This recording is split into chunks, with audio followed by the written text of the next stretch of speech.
Welcome to Journaling with Nature, the podcast for those who want to turn curiosity into wonder, a pencil sketch into a rabbit hole of discovery, a moment of stillness into a life full of joy. I'm your host, Bethan Burton. Let's open the pages of our nature journals and explore this world together. Hello, this is episode 159. I'm so thrilled to be able to bring you today's conversation for a couple of reasons. Firstly, because my guest Katrin Beißert and I became instant friends through this process. Katrin also goes by the name Caddy, so I'm going to say Caddy from now on as I refer to her during this conversation. And the second reason that I'm so happy to bring you this chat is because I thought I had lost the recordings. This chat was recorded a while ago, back in May actually, I think, and I had a few episodes already lined up. So it took some time to release, and when I sat down to edit, I couldn't find the recordings anywhere. After some searching and panicking, I found the recordings, which was such a relief because it was such a warm and wonderful experience, and I would have been devastated to lose the recordings. Caddy is a nature journaler from Germany and is part of a growing network of educators there that are creating a thriving community. In our conversation, we touched on the German nature journaling scene, which was fostered so lovingly by Verena Hillgartner, who is mentioned lots of times in our conversation. And you can go back in the podcast history if you'd like to hear my conversation with Verena. We also talked about how nature journaling was a solace for Caddy during a challenging period in her life. We talked about traveling nature journals, starting a nature journal club in your area, giving supportive feedback, and so much more. Let's listen.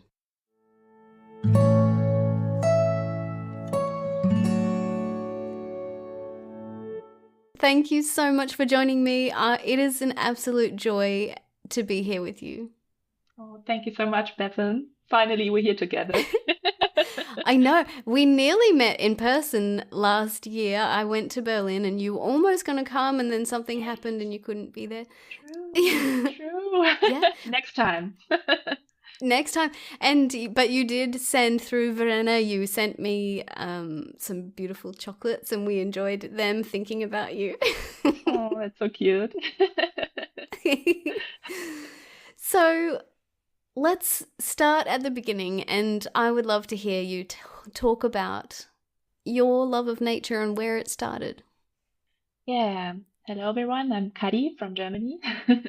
And my nature journaling journey started about 3 years ago. I found Verena Hillgartner of Wieder Wilder Werden on Instagram in the Corona year, and back then she posted a lot about wilderness education and reconnecting to nature in any kind of way. And in the second year of the Corona time, she she started to talk about the concept of nature journaling a lot, which was interesting at first to me. I didn't really get it at first, but it was a cool thing because at this time I had a lot of time. I was going through a hard medical treatment and I was at home a lot of time, and I knew that when I have so much time for myself, I want to spend it in a meaningful way. And I was interested in the concept of painting, and then nature journaling just seemed natural to try it out. So then one day, 3 years ago, I just tried it out with one of my room plants and just with the concept of nature journaling with the mindset. And it just kind of blew my mind. It was like such a big relief for me to be in the here and now, and um, taking off my mind of the situation I was in a kind of way. I forgot about the past and the future. I was just in the moment and down the rabbit hole for the first time.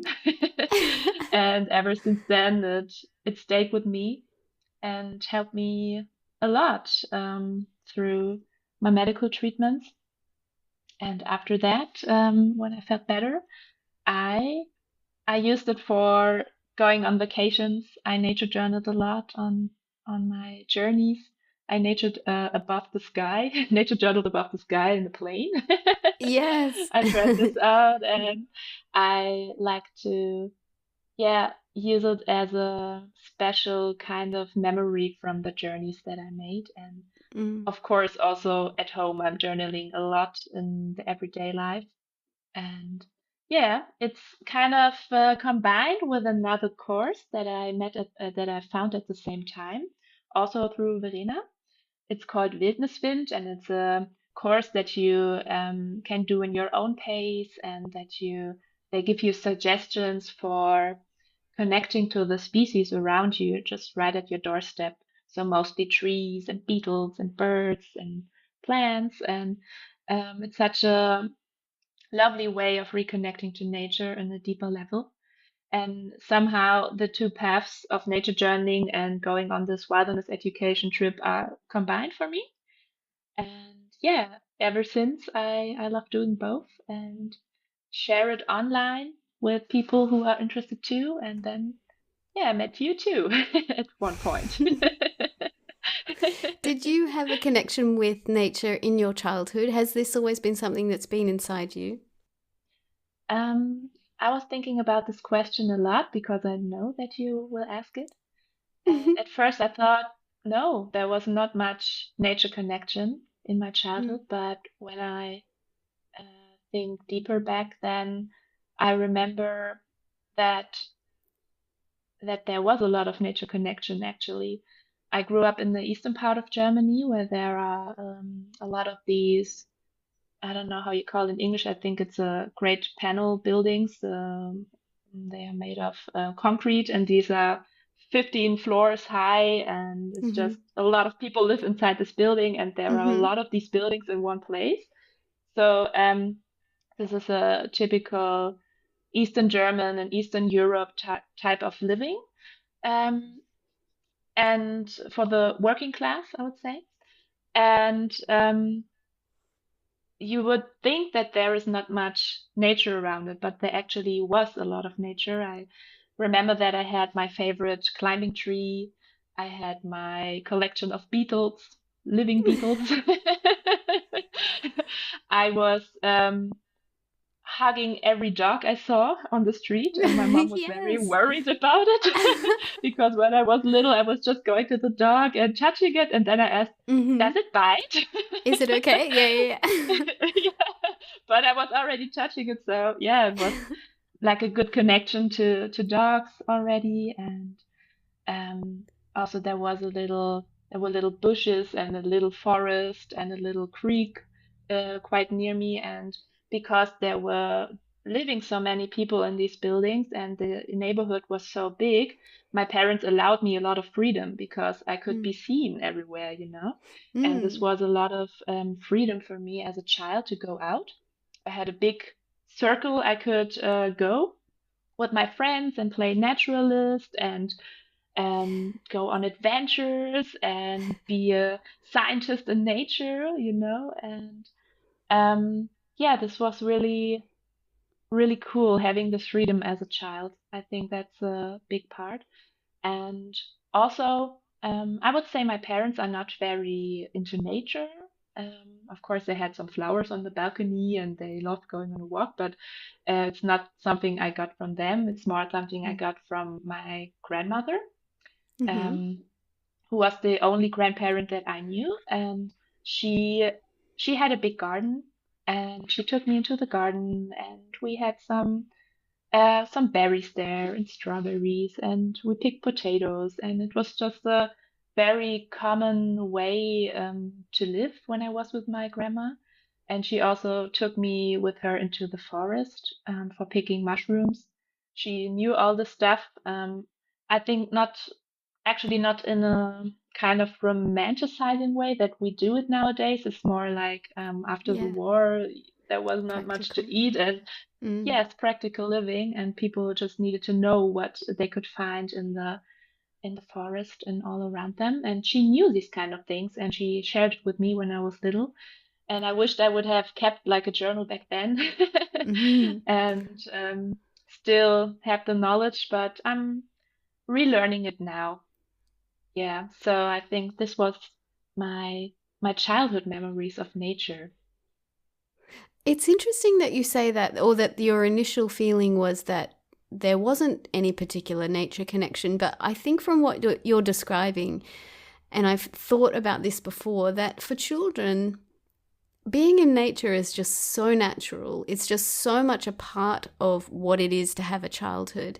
Then I always ask this question because I love hearing people's stories and I feel like it helps me orient myself with the person and their story. But what you're describing is just so much interwoven with childhood that I think we don't necessarily say, oh, yes, I loved nature, and it's not something conscious, because it's just so natural for a child to be in a tree or to be walking by the creek or whatever it is. You don't have to label it. And maybe as adults, our identities are like, yes, I'm a nature lover. As kids, it's just like, oh, yeah, I'm just being a kid. Yes, And being a kid is yes, so interwoven with nature that it feels completely normal. yes, totally. Yes, probably because of that, it was not something special actually at this time. It was so normal to go outside and Yeah. roam around the city. And tell me about your part of the world where you are now. What kind of nature do you see now when you go outside? I'm located in the southwest of Germany, in a very small city right next to Stuttgart. It's called Filderstadt, and what I see mostly around here are fields. This area Mm-hmm. is very famous for it's kind of, I don't know the English word, but it's kind of a cabbage, and they celebrate it big time here. It's very famous for this. So there are a lot of agricultural fields. Mm-hmm. But there's also a lot of forest around me. So on the one side where I live, there is this big city life with all the things you have in big cities, and you have the airport. I live right next to the airport of Stuttgart, and the Autobahn, the highways, and like a big fair we also have here. There's so much life and so much going on. And on the other side, there are these fields and the the forests, and you can just go into the quiet and silence Mm. if you like to. So it's a quite interesting position I'm here, and I like the location. And yeah, I do have to go like 20 minutes to go to the next forest, Mm-hmm. and which I do almost every week, twice a week, I would say. And I just love it there. I have a little lake in the forest that I love to visit and spend time there and reconnect with nature there, doing some nature journaling, having a nap, just having my sit spot and watching the seasons change, watching the birds come back and migrate then again, and watching them have their babies and watching yeah how the lake changes. It's really cool. I really like that. I was going to ask you what constitutes for you a perfect day. What would your perfect day look like? And maybe you've just described it. Yeah. So a perfect day for me would be I have already gone to bed early, so I can Mm-hmm. jump out of bed at 6 a.m. So I would go to the forest then and enjoy the sounds and the light coming in from the sunrise. And this is the favorite time to be there and just enjoy all the smells and birds singing like crazy. I love this. And then having some journaling there and having breakfast in the forest. I love to do that too. And then having a hike. And then coming back afterwards and having a long nap. That would be a perfect day for me. So it seems to me like being outdoors, but movement in the outdoors is a big thing for you. I know you do climbing and hiking. Can you talk about movement in the outdoors? Yeah, I love to go out by bike too to the forest. And last year I treated myself with a old used e-bike, but it's so cool because I'm now in the forest even quicker, and I can go more trails and longer trails because it's going up and down, and it's good to have an e-bike then. And I just love to go around picking up my camera, taking my camera with me and my nature journal, and just having a look whatever catches my eye. And this is what I really, really love doing, and it's um, something that I have to protect in my everyday life. Like when I'm planning my week, I'm trying to protect this special time for me because it doesn't come like easily. We all have our lives to live, we have our work to do, and our shopping and cooking and stuff. So I really have to, yeah, protect this, and it's really important to me. And I found that I'm much more calmer when I do this regularly and when I just go out. And sometimes when I'm really grumpy and I just forgot to go out for a few days, and my husband says to me, "Yeah, honey, just please go out to the forest. I think you should really go now." And we Love both it. know what that means. So yeah, when I come back, I'm like a new person. So there's something about it that really calms my mind and calms my nerves. So Mm-hmm. yeah, that's a good thing to do. I'm interested to touch a little on what you went through with your illness, and not to dwell on it, but to hear about finding solace in nature, because I know a lot of people have things that they go through, and what you went through was quite heavy, and I know it was really taxing. But I'm interested to know what role nature played in the experience of getting through that, and how nature helped you through. Yeah, I got diagnosed with cancer in the end of 2020, and 2021 was the year of my first chemotherapy, and I had operations and radiation, and after that another round of chemotherapy. So it was a long and tough time, and yeah, I was already looking for connection on a deeper level and looking for a community for a longer time. Mm. I remember that I talked a few years before Corona. I talked to a good friend of mine that I would love to join like a community with a special mindset, but not in a religious way, but just Mm-hmm. like finding people all over the world who see the same things that I see and feel the same way that I feel and have the same values, like of connection, empathy, and yeah, community, but not in a religious way. Just it has to be something else. So I was already looking for something like that. And when Corona hit, I had a lot of time for this again to go out, and I reconnected then.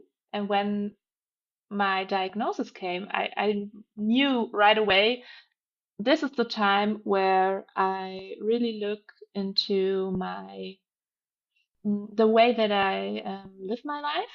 Like I want to use this time in a meaningful way. I want to use it for learning how to photograph. I bought myself a camera on the day I got Yes. diagnosed just because I always wanted to do this and I didn't ever feel like I can afford it or it's the right time, and this helped me a lot just photographing outside. Then nature journaling came in the year that I was in between all these treatments, and it really, really helped me going outside because Mm.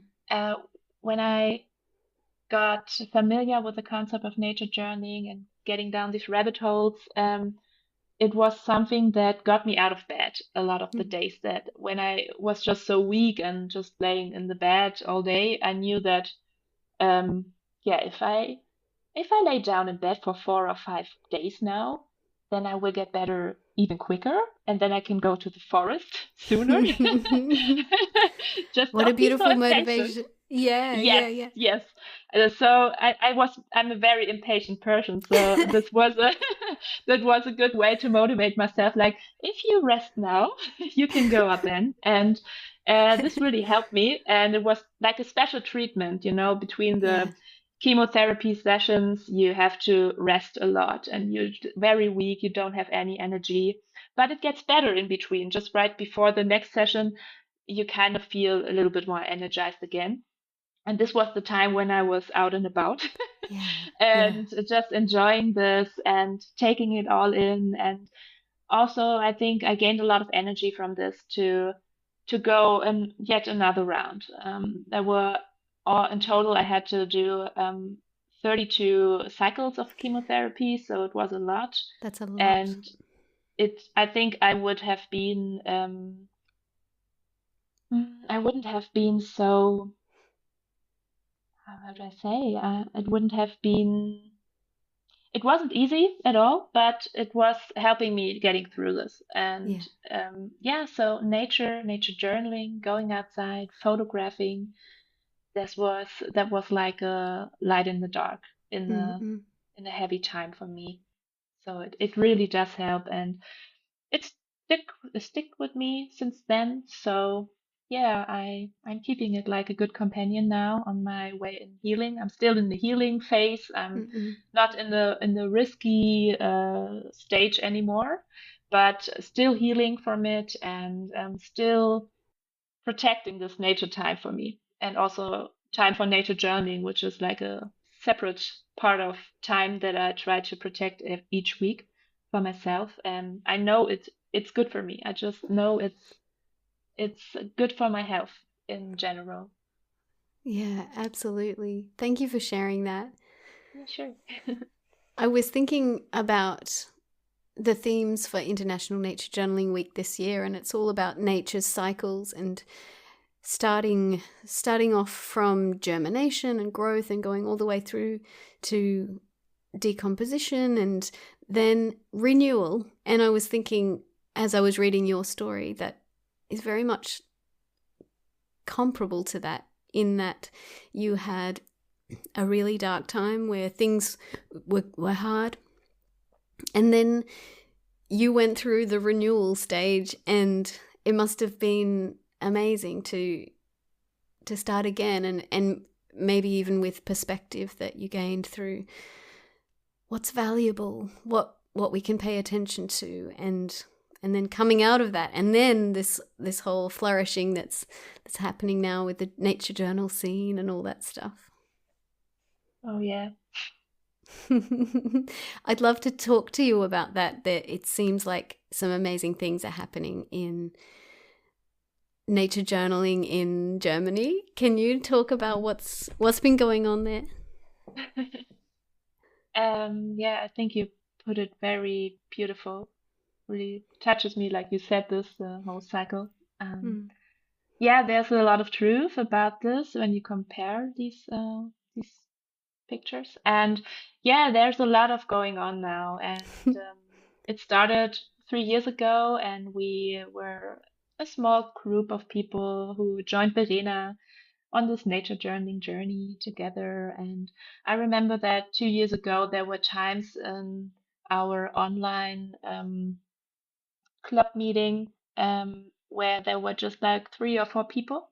Mm-hmm. And now there are 40, 50 people every month or every week in the live That's sessions. amazing. And that's a lot of people. And there are people interested in what we do there. And there are a lot of clubs now. Since last summer, there were a lot of nature journal clubs founded here in the German speaking area. We try to connect people who are looking for a club, who are looking to start a club, and try to help them get the information they would need, and talk to them about maybe being insecure about things, and just having some answers and sharing experiences with the people who already started a club. And yeah, and recently, just 2 weeks ago, we kind of got together as a little collective. It's Tanya from Leipzig Nature Journal Club, Yvonne from Chemnitz Nature Journal Club, Verena from Berlin Nature Journal Club, and me from the Stuttgart Nature Journal Club. And we we kind of want to do some projects and do some things like yeah, putting out all the information for clubs and giving workshops in the future, bring in the concept of nature journaling into the school system because we all Yes. feel like this is a very important topic and you can combine nature journaling with everything, with every topic in school. And it's such a fun and such a lovely and brain friendly way of learning. And I'm always amazed when I teach nature journaling to children how they can focus in this time. So Mm. I think it can help children nowadays who are having trouble with the focus or other issues. That it's a good thing, but also for us adults, it's a good thing to reconnect again and find this inner child who wants to go on adventures and just explore again and reconnect to that side of yourself and use it like in a meditative way and in a open-minded way. I think this is much needed in our society because people are consuming a lot. People are working like crazy. We have all these troubles in the world. People are very afraid. So having something like a safe place where you can go um, and yeah, enjoying nature in a deeper way can be very good for your overall health, especially for your mental health, I think. This is something that's really important to us, and we are just figuring it all out right now, how we want to operate and what kind of projects we want to do. So we're still like in the finding ourselves project. Yeah, but it's so cool to have like a collective and use the strength in a group that we have, that we all share, and not like doing it everyone for herself and figuring it all out by herself and just sharing our knowledge. It does feel like a very good way for us all. And yeah, we will see how that works and what we will do in the future. I'm really excited about this. I'm smiling so much, and it's because of what you said before, that you were searching for a community, that you were searching for a like minded group that wasn't religious, that could share the values that you have. And here you've just described it. Yeah, I found them. Here they are. That's the best. And so you actually even have developed a map where people can search for other nature journal clubs near them in Germany, Austria, and Switzerland. Is that right? Yeah, that's right. Actually, Verena created that map, and we all take care of it. And it's a Padlet where people can see where other people in their area are looking to join a club or find somebody who wants to go nature journaling, or places where there are already clubs. And we try to connect the websites or Instagram channels with that so people can, yeah, can message each other and go out. And I think it's a very cool thing. It's one thing to do it online with people all over the country, or all over the world even, but Yes. it's something different to do it in person. And Mm-hmm, mm-hmm. I remember the first time I was nature journaling together with somebody else. It was actually with Verena and some other nature nerds from our community. We were meeting 2 years ago in Berlin and going camping and nature journaling outside.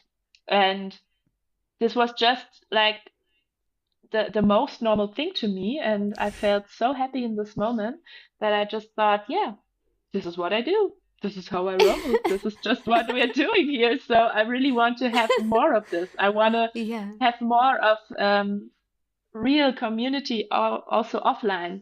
Online, Mm. it's cool. I love it because it keeps me um, like doing it regularly when the online community is meeting every week and also another meeting every month. But offline is also, I'm always looking forward to it a lot to meet people from my city where I'm living to, yeah, to feel the same way about nature and share our experiences. Yes, and our Padlet is for the German-speaking areas, for people from Switzerland and Austria too. We love everybody to join there and just put their mark in it so everybody can see it and people can find each other. And we actually have a small community meeting for the nature journaling clubs and people who are interested in the whole nature journal community coming up next week on Sunday the 12th. And yeah, we're hosting this and hope that we can share our experiences and people find each other. This is a wonderful thing, I think, to connect, to make connections. And you said it's wonderful to do it online, and when you're doing it online, you can stretch further geographically, I guess. But to find your people physically on the ground in front of a flower together, whatever it might be, is something really special. What does a meetup look like when you get together? Do you decide what you're all going to focus on? How does it play out when you're together for a meetup? Do you mean in the Stuttgart Nature Journal Club? Yeah, when you come together in person and you find a nice location. What does a meetup look like? So I don't consider myself as a leader of the group. I'm just the one that's like doing all the organization and putting out the date and inviting people. And I don't plan much Mm-hmm. for the Nature Journal Club because I want it to be open and then don't want to give the impression that I'm like giving a workshop or so. But I do sometimes bring in some ideas. Um, for example, what we usually start with is sharing our nature journal experiences in the last month, just showing each other our nature journals, the entries from the things we would like to share, and just, yeah, nerding up about it and really hyping ourselves because it's so nice. And what I find very interesting about it is that although I'm very connected to nature through nature journaling and I'm going with the seasons and see how the seasons change and what's happening all around me, there is always something that is new to me that somebody else mentions and Hmm. shows me like oh, did you recognize that this happened? Oh my God, I didn't see that. That's so cool. And you just widen your perspective on things and you recognize even more. And yeah, we usually sit together for a quick sketch then, or we just talk about what we like at this moment. It's really different. So there is not Hmm. a schedule or something. And um, mostly I say it will last like 2 hours, the club Hmm. meetings. But there have been times where we sat together after 4 hours and said, "Oh, I really have to go now. I'm We so should sorry. go. I forgot the time." Yeah, I forgot about the time. And yeah, this is also very nice to be connected in all kinds of ways with these people. And yeah, I really like the club meetings a lot. It's cool. Hmm. Yeah. And what about when you meet online? How does that work? So Verena hosts two nature journal meetings every week. One is on Tuesday nights. It's called Nature Journal and Tea, and the other one is on Wednesday mornings. It's Nature Journal and Coffee. I love And it. I'm So good. yeah, it's really cool. And yeah, she hosts both of them. And when I usually join the meetings on Wednesday mornings, the Nature Journal and Coffee meetings, and then we decided on a topic for this session the week before. Hmm. So we have two options, and then we select what we would like to do the most. And this is like the species of the week then, or of the session. Hmm. And so you can prepare yourself. You can look into books or outside if you can find it. You can watch a documentary before it or anything else, or even see it in real life. And yeah, and this is a very cool thing. And I I switched my working hours to join this every week because it's very important to me to go there. And then yeah, it's interesting because we only see Verena, but she doesn't see us. It's Okay. a YouTube live session then, and we can connect over the chat and just talk to her over the chat. And it's so lovely because I see new people joining all the time, and I love having new members and seeing like the old faces again, and having a well-known community. And it's a very safe place. People are very connected to a deeper level of the knowledge, and we have some scientists who can share a lot more knowledge. So we have people from different kind of nature journal backgrounds. So some use it for meditation more, some more for the scientific way, and it just combines into a whole very individual session every week where we all learn about something. Yeah, and I usually take half an hour after the session to go into the rabbit hole and enjoy the species myself some more because I need this time to draw and ask myself the questions and really put it down. I need it afterwards too, so I try to take my time there. Yeah, and this is usually what I experience with the weekly sessions. And then there is another meeting that we have on a monthly basis, which is also hosted by Verena on her platform. And there we can see each other on Zoom. And then we share um, our um, our experiences. We have most times we have three people showing their journal entries, and we are giving the feedback, and we're practicing giving good feedback and what it looks like. It's like a culture you have to live giving feedback. It's not something that always is very natural for everybody. So we try to practice this, how we do this in the nature journal mindset, and yeah, and this is like a free time to nature journal and just talk about whatever you feel like in the community. And it's very cool to see people joining all the time, and the crowd is getting bigger. And we still have a lot of place in our circle, so for anybody who wants to join. This is amazing. I'm so happy that you're sharing all this because I know that my listeners are from all around the world, and I'm sure that there are going to be some German speaking listeners who are interested. So I'll put all the Yeah. links and different ways that they can access your community in the show notes. I would love for you to expand a little on the idea of feedback and what you think is important when giving feedback to someone on their nature journal for people who are supporting others in their nature journal journey, or for people who are looking to teach nature journaling. I would love to hear your experience and your thoughts on how to give feedback to someone on their nature journal.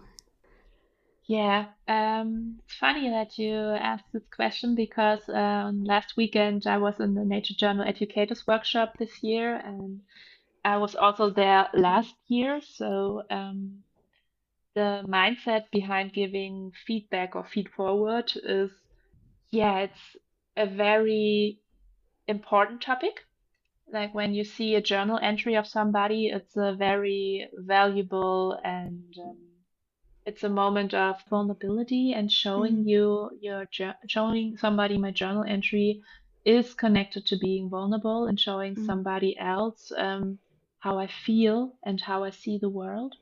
So it's like a gift somebody gives you, and you can look into the way somebody's brain is working and somebody's heart is feeling, and what is meaningful to the person.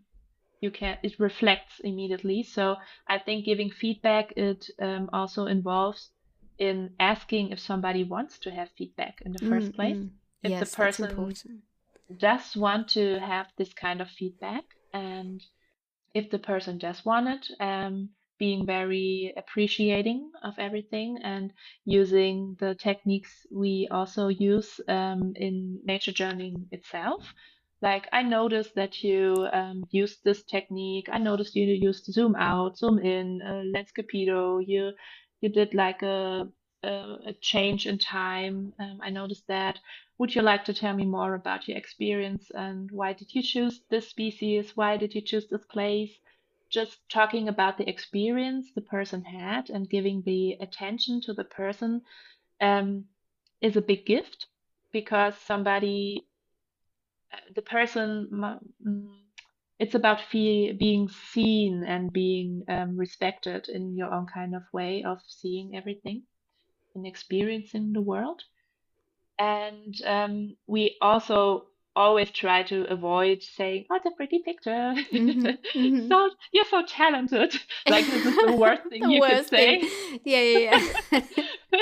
It's interesting Uh, that disguise, that compliment, that that uh, it's a disguised thing, isn't it? It's not a compliment. It's um first, when you say you're so talented, it disregards all the hours of practice that person has yes, put in. yes, And secondly, it's not about that, even though sometimes people can connect with nature by making a very detailed, accurate drawing. It's yes, about the connection, not what's coming out of that process. yes. It's more about the process and not the product, I would Mm-mm. say. And Yes. you're totally right. You wouldn't say to someone who runs a marathon, "Oh, you're so So talented in talented. running." Yeah. Yeah, you're so talented in that. Or somebody who just did a degree, a doctorate degree in something. Oh, you're so So, talented in engineering or something yes. like that. You wouldn't say that. And I really don't like the concept of talent anymore. Of Mm. course, it can be easier to do some skills. It can come more natural to others, but I'm very deeply convinced that it's all a skill. So if people are saying, "Oh, I can't draw a butterfly," then I will ask, "So how many times did you draw a butterfly before?" Yes. Yeah, never, or just once, and it was crap. So okay, so maybe this is the. Do you get it when I ask you? Do Yeah. you Yeah. Yeah. do you see the point I want to tell you? Just keep practicing. If you do it once and twice and 10 times, it will get better. It will, and this is also what I want to share online on Instagram, like the process and the behind the scenes. Like this takes me a lot of time to do this. This is the product, but don't get messed up because the ones before they didn't look like I wanted it to, and it took me a lot of effort to get to the point where I would like to have this kind of result, but don't get messed up in the product. Just enjoy the process, enjoy the ride and the journey. This is more important than yeah, than it's a Yeah. pretty picture. We're not here to practice correct botanical illustrations, and we're also not here to have correct scientific knowledge like you learn in uni or in school. It's about being curious. You don't have to know anything about this species. And also, I just recently started to teach little nature journal workshops to people, and I totally skipped the drawing part. I'm just doing the part where you're doing a blind contour and blind drawing, like Mm-hmm. you make them look at the object without looking at the paper. And yeah, people are always laughing and always having a good time with it, and that's it. So if I just wanted to get people into nature journaling, I'm not starting with the drawing part because I think it scares people off. And it's just to show what nature journaling is about. It's fine to just do a blind contour and yeah, the Yes. blind drawing. It's enough. It's fine. So it doesn't have to look good. It's funny. So yeah, we can concentrate more on the I notice it. It reminds me of. I wonder Mm, why, and mm, mm. yeah, this is more important than the drawing. Yeah. Yeah, in my workshops, I also find that blind contour drawing is the best technique Yeah. for getting people out of their fears and worries Icebreaker. about art. Yeah, Yeah. icebreaker exercise. And I often show my own pages. I have a lot of finished nature journal pages that started and finished with a blind contour drawing, and then I just put some watercolor over the top and it's finished. And that can be it, and that's perfect. Yes, totally. I wonder if you can talk about, you talked a little before about supporting community members who would like to start a nature journal club, and sometimes people have fears or worries about that. Like, do I know enough to do that? Am I am I ready to do that? And through your own experience of starting a nature journal club, I would love to hear you speak a little about that. Maybe speak to the listener who wants to start a nature journal club but doesn't know how, or doesn't know if they are ready. I wonder if you can speak a little to that person. Yeah. Uh, so the person who thinks about starting a nature journal club, I can recommend to just do it. Just try to open the space and time to give yourself the opportunity and others to join you in this process, and you're ready at any stage you're in your nature journal journey. It Yeah. doesn't matter if you just found it yesterday, and you don't even realize how it works really. It doesn't matter. Just take other people along your way and enjoy the journey. You don't have to be perfect about it. You don't have to know all the concepts in how to teach nature journaling or do all the workshops at Wild Wonder to start. Or yeah, it doesn't matter. You just go out, and even if nobody will attend at first, which happened to me in the first place at the first times too. It doesn't matter. You open the space and you hold the space for this is more important, and you can journal yourself and deepen your practice in this time. You you just redo the next meeting and invite again, and people will come, people will join, and people appreciate this. I didn't realize how important it was to the members of our Nature Journal Club until recently, because last weekend I had to skip the Nature Journal Club, who was usually taking place on last Sunday, because I was giving workshops and attending the Wild Wonder Educators Workshop. It was just too much in one day, and I realized it's important to people, and they are missing it. So, and me too. And it does mean a lot to people to have Yeah. this community and to know that there are like-minded people in the same city or the same village like you live.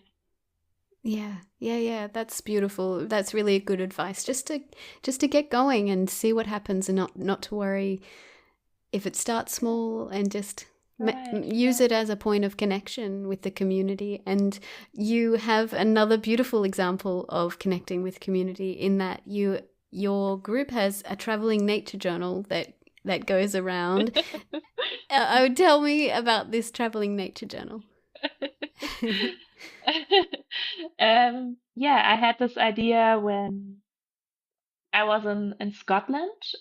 So the year after my last chemotherapy, I was traveling a lot with my husband. And when I was in Scotland, I had the idea it would be fun to buy a book here in Scotland and just make my first entry. I was at the Arthur Seat back then. It's Mm-hmm. In a Edinburgh. little yeah, a little mountain in Edinburgh, and Mm-hmm. I was just putting in my first entry, and yeah, I asked online and Instagram if anybody is interested to join. Mm-hmm. So you can put anything you like into the entry wherever you are and who would like to join. And there were over 50 people who would have loved to join, and I had a long list, and I had to select people randomly because, yeah, it was it was a lot of people, and um, my goal was to send it out for for about a year, Mm-hmm. because in last fall I met Verena again and I wanted to give her as a present. So the idea was to give it to Verena in the Ah, end, as a community nature journal to show her what she brought into our lives because, in my opinion, she's like the one who brought it to Germany in a big time. I know there are people who did it before her, but like, yeah, spreading it all she's over worked the hard. Yeah, internet. she works so hard. Yeah. Yes, and she reached a lot of hearts with that. And Yeah. the idea was, of course, Verena said she wanted to join too, so I always had to work around this somehow, so that she doesn't call me one day and say, "Hey, where am I? I wanted to join too." Yeah, you will be on the line further down. And I try to I try to motivate people who just started nature journaling who have never done it before, as well as people who are in the community doing it on a regular basis. So I Mm-hmm. wanted a mix of everyone. And there were some people in my bubble who have never nature journaled and just for the fun of it joined us. It was funny. So it went this way that I sent it to the first person after me, and the person then sent it to the next, and I just gave them the address and they sent it around. And the wider the journey was from this book, the more I got nervous because I don't trust the post service in Germany. Not Yes, always. yes. This is this is the I was worry. so Did afraid it will get lost. Yeah. did it come back to you? Is it full and is it finished? Yes, it's finished since last fall. And I was very nervous. I told people once in a while, like every 2 or 3 months, yeah, please send it back to me so I Is it can make like okay? a Yeah. yeah, is it okay? And make a little make photographs of the A pages that digital copy. already Mm.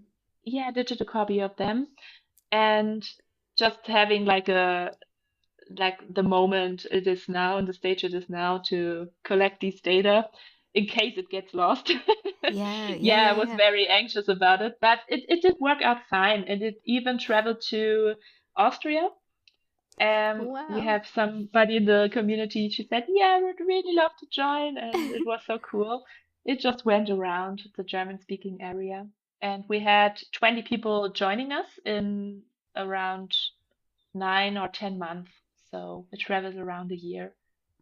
It must have been amazing to get it back and to read everybody's entries and learn about their part of Germany.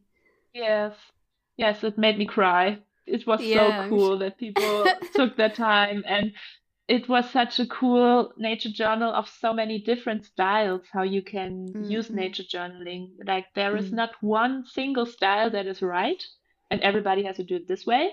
It's just you do your thing, I do my thing. I like the thing you did there. I grab it into my own practice. Just getting Yes. inspired. That was amazing. Yeah, borrowing ideas from other people is so wonderful. It's a wonderful way to enrich your own practice. Yes. And then did you give it to Verena? What did she say? Oh, yeah, we gave it to Verena. That must have Everybody been an knew it was emotional moment. we had another camp meeting last year in October, and there were like, I don't know, 15 of us from the community, and everybody knew that Verena would get a present now. And yeah, we were sitting around the campfire, and at one point, I It's held a making little me cry, right? speech. I was saying, yeah, Verena, so we wouldn't all sit together here if it wasn't for you and what you bring to our lives and into our community. It's so important what you do, and we have a little present for you, and we hope you like it. And yeah, she screamed Oh, when she got it, yeah. and yeah, she really liked it. And I know that it's well kept with her. Yeah, Yeah, that's so meaningful. What a beautiful gift yeah, a representation of the community and the things that you're Mm, creating together. That's beautiful. yeah, yeah. I think so too. Yeah, I'm thinking about starting another one, maybe next year or so, maybe doing it Mm-hmm. worldwide. Maybe people are interested in doing this like in a bigger way, but it takes time between the entries. Of course, you take like Yes. 2 or 3 weeks for to travel to one person. The person just have to take their own time for it, send it back again, and Mm-hmm. yeah. So it takes a lot of time, but I think it's a very cool thing. So yeah, but anybody can start a traveling nature journal. I mean, it's open to everybody, and it's a very cool memory of what people are experiencing or all around them. Yeah, we have one. We had one going here in Australia that I started some years ago, and then it got stalled in someone's drawer, and then I got it back, and I haven't started it again.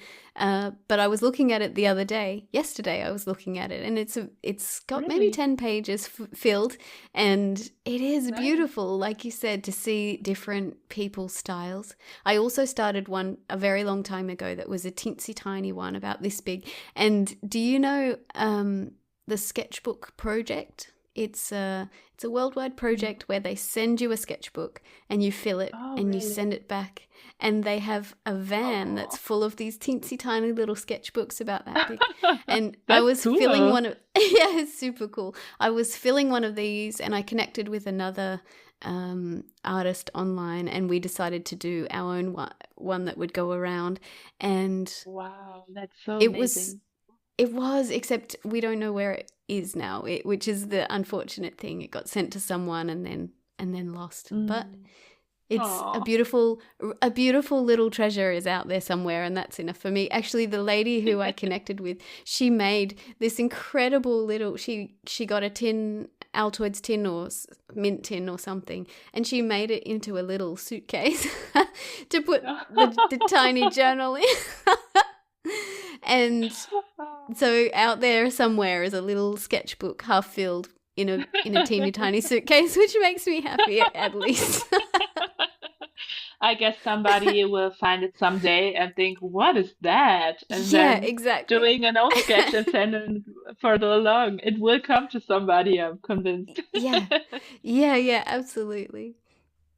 I would love to hear you speak a little. You spoke about, I know that you meditate, that's part of your life or has been, and you spoke a little about uh, nature journaling and nature presence in nature being a meditative process. And for me, this is the biggest part, the biggest piece for nature journaling. And I would love to hear you speak about art and nature as a meditation practice. Is that something that speaks to you? Yeah, totally. Yeah, as I mentioned before, I'm um, a very impatient person and I have a lot of things going around in my head. And I always think maybe I have ADHD, I don't know. But I nowadays see it as a superpower to being very creative and very Mm, mm, um, connecting deep, feeling deep, and seeing things maybe others haven't recognized yet, and just taking all the information in. And nature journaling helped me a lot to calm down and be in the mm, moment and to have a channel for all these thoughts. And I can do something with my brain, I can do something with my senses, I can do something with my hand, all at the same time. And I think this is something my brain really needs to calm down, to just relax and relax the nervous system.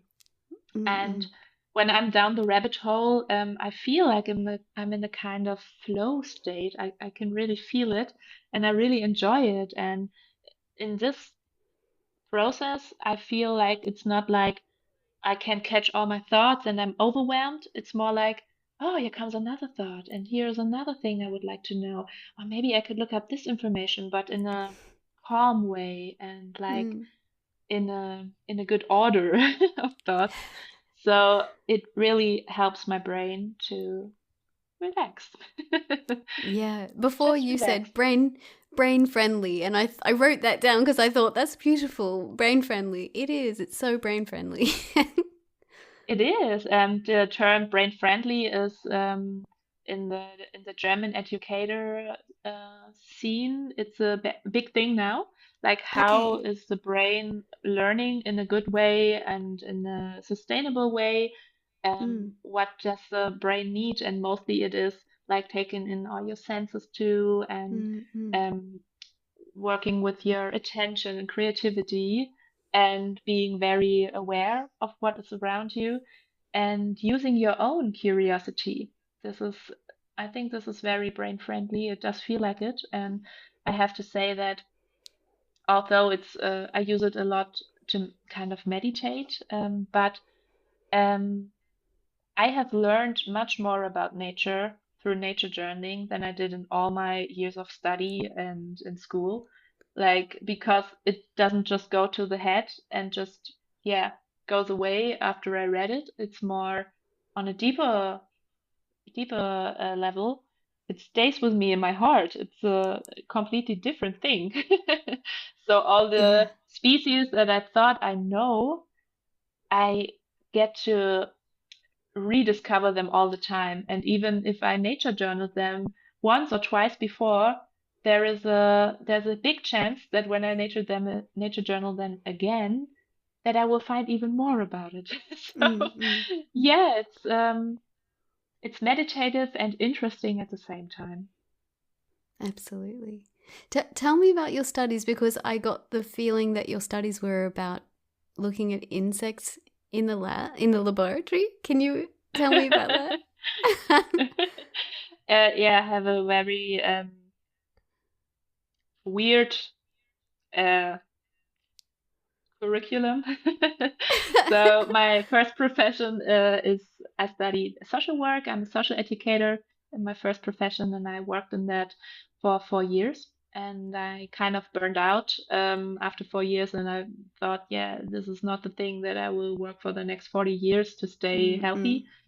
And I was 26, 27 at that time, and I thought, yeah, maybe a career shift would be an interesting idea because I'm still young, I can still learn a lot, I'm very curious about everything, and I knew I wanted to do something with the topic of sustainability, but Mm, not something that where I just talk about it. I wanted to do something practical about it. So I choose a a second bachelor mm-hmm. degree in renewable resources and bioenergy, which is a Oh, wow. combination of sciences and technical background and also some economical parts. And in the first part of my second study, I was focusing a lot on the technical part of it, like working in the lab with other scientists and finding new resources for uh, bio-based plastics or new kinds of way to heat systems in a more sustainable way, which was very interesting. But the Mm. thing was, I was working with machines all day. I was working in a box, in a closed box, like a big room all day. And I had my internship in a lab for natural cosmetics, which was also, it was so interesting. And I had very nice people all around me all day. But I felt like something was missing, something big. And now in hindsight, I can see it very clearly, but at that time I was like, what is it? And of course, it was like I always went in my breaks, I went to the windows and watched outside to see the green spaces. So it's like kind of ridiculous to look in hindsight and think I would be happy in a lab. It's like the last place for a person like me. But yeah, I had to go this route and find it To out figure it in out. this way. So in the second part of my studies, I focused more on the field study things and ecological parts, agricultural ecology, and geobotany, and yeah, these kind of landscape ecology. I took it all in, so it was a kind of shift in my second studies again, but it felt more like me. It felt more like, Mm, wow, mm, this feels so easy. I don't have to really learn as hard for the exams, or it doesn't feel like a big effort to listen to the topics. So maybe this is more like me. And I kept at it. And when I felt better after my whole treatments, I contacted a professor in agriculture ecology and asked if he had a interesting topic for me to write my thesis about. And he said, "Yeah, would you like to um, do some research on the ground beetles in our new research agricultural systems?" So they had three agricultural systems they were comparing to each other, and the ecological department looked for differences in the biodiversity in all kinds of species. And I said, yeah, I would like to look out for the ground beetles, and this was a very cool topic because I could work in the lab again, but not like in the former times with the machines. I could work with the beetles. And I researched how many there were in these kind of forms and how big they got and how diverse they were, how many species of ground beetles you could find in the different kind of systems. And I remember the first time I went into the insect lab and uh, I saw the ground beetles under the microscope and I saw all these colors and these Yeah. shapes and Yeah. it blew my mind. And I was like, what did I just see? And my professor was like, are you okay? So I have to go home now. I'm sorry, I have to go Oh. home now. And he was like, is she all right? I said, yeah, I'm fine. I will tell you later. And the next day I told him I had to go home and draw all this. I just had to get it out of my Oh, system and wow. I processed what I saw in this way because it was so beautiful to see these tiny little ground beetles that you usually see in the field. They're very tiny, like just a few millimeters big. When you see them under the microscope, it's so lovely and nice. They are beautiful, just amazingly. And it feels like my brain could just process it with nature journaling. That's So amazing. one of my or some of my favorite nature journal entries are from that time in the lab because I Yeah. could show other people how beautiful the small little world is. And Yeah. this was also my introduction when I had to mm, give a speech about my thesis, why I chose the Mm-hmm. topic, because I think that it's always uh, worthy to look closer to the little world around us and the little Mm-hmm. um, organisms and the little animals and everything all around us. They are so diverse and so insanely beautiful, and they deserve a living too. So this is why we want to do some research on biodiversity, and then I did the scientific part. So yeah, it was a very cool thing, and my professor also was interested in doing nature journaling one day. So maybe we get in touch again, but we haven't planned anything yet. I just asked him that day, like, would you like to do a project one day, like teaching Yeah. children about ground beetles or butterflies in the field, like connecting the parts um, that I did before as a social educator and the scientific stuff. It felt to me like in my scientific studies, something from the social side was missing. Like people were just in the lab and just in the books and in the head. Mm-hmm. And Mm-hmm. on the other side, there was this social system where people would love to know about these kind of things and just learn more. And it feels like a bridge. Um, like I can connect both of it. And yeah, uh, like the parts that missed in the one study I found in the other, and I would love to connect these. And I think nature journaling is a perfect way to do this. Yeah. Yeah, Yeah, that's a absolutely. story about my little beetles. I love the the eclectic nature of your background and how nature journaling brings that together. And I would love to finish off by just asking what you hope. You've started teaching, you're doing the Nature Journal Educator course, and you're teaching families and young people nature journaling. I'd love to hear what's your dream for how this unfolds in the future? Hmm. I mostly see myself as a community nature journal educator because I want to reach as many people as possible. I would like to give the skill in reconnecting to nature to as many people as possible because, well, I don't think that nature journaling is for everybody. I think Mm. maybe some people don't get it or don't like it. It's fine, it's fine. But there are a lot of very sensitive people out there, especially sensitive children, and I would love them to get to know it and have a tool to live the sensitivity in a way that serves them, and so that it doesn't have to be seen as I don't know, something you have to get rid of being this sensitive. Use your Mm-hmm. senses to explore the world and keep it in a journal. Keep it for yourself, or you can share it with others. It's either way is fine. But I would love to reach many people with that. And yeah, there are many possible ways. So I see myself more in the connecting all kinds of ages.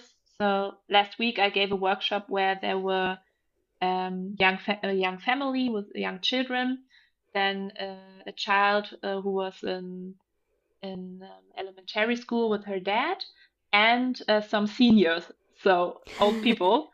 And it Yeah. was so amazing to just have everybody from almost every age Yes. um, in this round and connect over a topic for half an hour. And Mm. this really was the best part for me about it. Next to people were very concentrated and very interested in it, but it was more like bringing it together and the different generations. So this is something that really touches my heart, and I would like to expand more on that. This is beautiful. Thank you so much for joining me on the podcast. It's been a really wonderful, warming experience. Yes, thank you so much, Bethan.